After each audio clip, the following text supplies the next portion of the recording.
Pete-the-Permie. Thank you for chatting with me today. That's right. Thank you, April, for calling me. I'm curious to learn about your graduates that you have. What pathways do they have after they do that design course? I didn't really look at what I was going to do PDC initially. Initially, I was going to do stuff around it, a bit of horticulture, more the fruit tree stuff that we're expertise in. So when the opportunity came, I took over PDC, but I aligned it with the APT stuff that Virginia Solomon was doing, because I was sort of at the first meetings that they held, and I liked the idea of, the future being more formal. I've always aimed at providing the same level to whether it was, young kids or, anyone, so that really they could walk straight into diploma next. Most of the tutors that are on the course have actually got their diplomas. So with my PDC, my initial one, I always sort of asked for 3 things. Yes. And it wasn't by chance, because what happened is I'd ask for a rural design plus an urban design plus what I call a thing called an element, where they expand on a subject. And each of them actually link into 1 unit of diploma. So if they've done a really good job to the level that met, diploma standard, then they might get 7 units just from doing the PDC alone. And then they only had to have 4 more and they've got their diploma. One thing we've also done with our PDC is not just look at the old hippie permaculture alternative lifestyle. I was more interested in valid futures, and the younger you are, the harder I am on them, and more I'm telling them they need to think about official certificates, not just where the PDC was meant and designed to be outside the system. It's internationally recognised, but it's the other ticks and boxes and the little bits of paper that young people need. Us old people, well, we can get away with it. We don't really need it. But the younger you are, the more important it is, I think.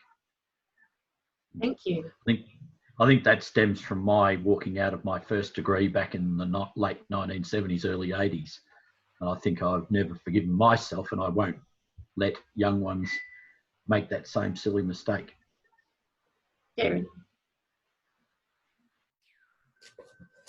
So, Pete, where are your graduates now?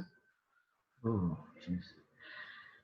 The majority in Australia, a few are around the world. I seem to have had some come, especially Mexico, probably Japan, places like that, and they've gone back. So one left the course and she went back to implement her design for a community garden in Madrid. She had to leave the week early, so she presented 1 week early, and she'd been emailing it back to the crew there, and so they were into it straight away. So I have had a high, I suppose, percentage of people go on and do something with it.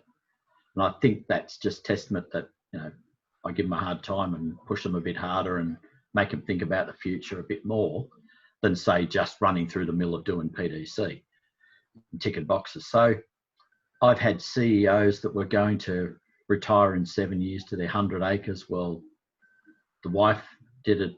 She did it. She went then. The next week, she sold her business. He quit as CEO of his job, moved to their 100 acres, did what they were talking about doing. And that, to me, that's scary. I'm thinking, geez, people have taken on board what we've talked about and done stuff. But now I know he runs his own little business up there, advising businesses along the border of Victoria, New South. He's advising businesses how to become properly green, not just greenwash.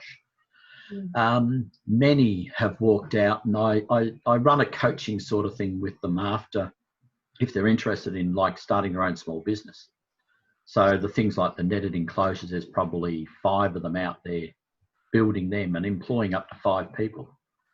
Some young ones have, they're at the other side of town and they run a whole consultancy service, but they also do a lot of the install and, all this sort of stuff. So I think Duncan employs about 5 or 6 permies. So not only have we produced people that might run their own business, we're producing the candidates that might then fill the spaces those businesses get as they grow. And we end up quite often a vetting service for people. Will send me lots of different emails saying, have you got someone? I need someone for this and da-da-da. And and so we have created an informal network service. No one works for me. I don't work for anyone.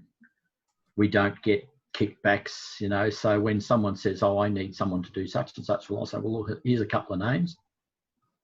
And they contact them, they set prices. We don't do any of that. Like, it's not like that.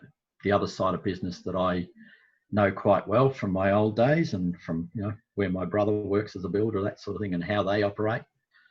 We operate the old handshake way, the old stuff that Bill would have sort of liked to see, I think, you know. And it's all about integrity. It's all about the ethics of permaculture. It's not about, you know, the money comes. You know, we give away lots of things. All of the people I know that are successful have been given away lots of knowledge, lots of time, lots of sometimes money. And younger ones or older ones, less confident, they might just do, you know, a basic urban backyard to begin. My newest program, though, I'm not sending any of them out unless I come. Basically, now they come with me on one.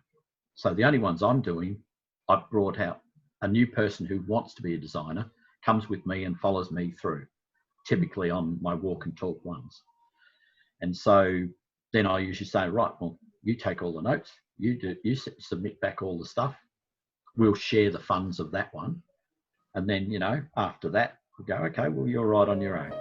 And I'll happily recommend them. That's great. So you're mentoring people.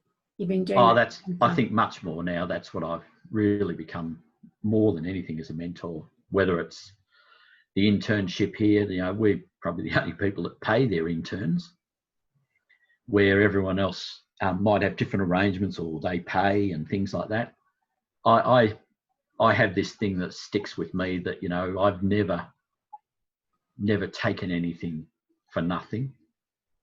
And so therefore, if I take anything, I pay. Even my collection I set up, I bought all the sign off the group that I ran. I paid for it. So I have no problems now selling it because I've got, you know, the best clean collection left.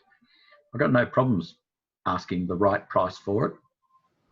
Because, yeah, and that, once again, this comes back to integrity of, you know, the care of people and all those things within the permaculture ethics. Yeah. Thank you. That was wonderful.